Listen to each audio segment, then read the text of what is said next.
Les podcasts du Figaro. On le sait, le fameux summer body n'est rien sinon une chimère contemporaine, savant mélange de culpabilité torride et de fessiers sur papier glacé.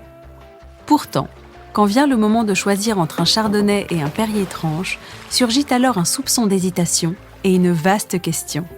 Faut-il renoncer au vin pour rentrer dans son short en lin ?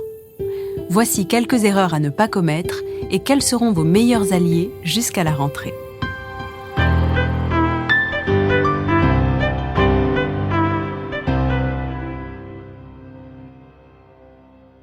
Tout d'abord, commençons par quelques faux pas plus ou moins grossiers à titre de précieux rappel.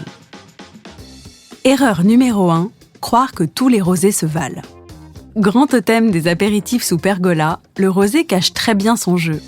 Derrière sa robe pâle, il cache parfois de solides 13,5 degrés et une salve sucrée pas toujours annoncée.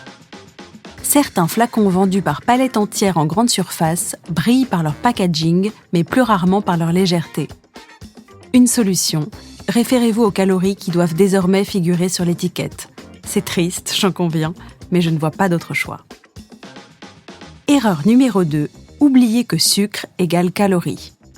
Ça semble évident, mais peu de buveurs le savent, les vins doux naturels comme le muscat, le banyuls ou le porto, ou encore les liquoreux de type sauterne, contiennent parfois l'équivalent d'un liégeois à la vanille en termes de charge glycémique. C'est divin certes, mais donc à consommer avec la même modération. Erreur numéro 3, associer légèreté à couleur claire.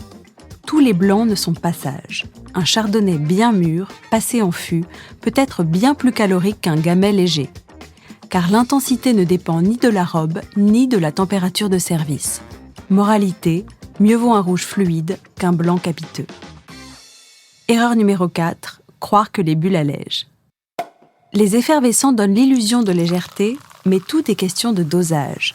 Avec, en matière de champagne, quelques sournois faux amis, puisque le demi-sec est en fait plus sucré que le brut, qu'il est davantage que l'extra brut.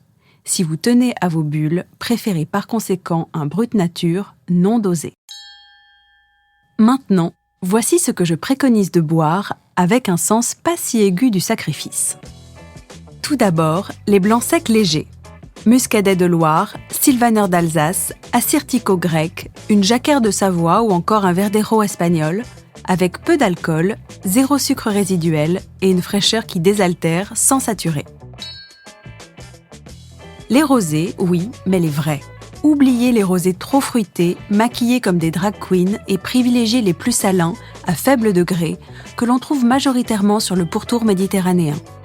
Et de grâce, laissez sa chance aux natures, vous le regretterez un peu moins le lendemain. Les rouges légers. Grands favoris de ces dernières années, ces rouges tirant sur le rose trouvent leur plus belle expression dans le gamay du Beaujolais, le pinot noir savoyard ou encore le trousseau du Jura.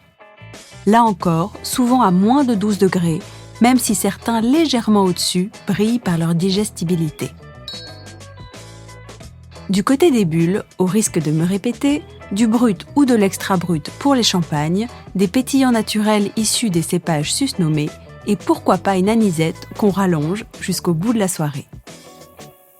Enfin, oubliez les verres bu par automatisme, les toasts engouffrés pour éponger, ou la bouteille qu'il faut bien finir, et qui n'a jamais marié personne dans l'année, soyons clairs. En revanche, rappelez-vous qu'un innocent verre n'a jamais ruiné une silhouette, et encore moins un été.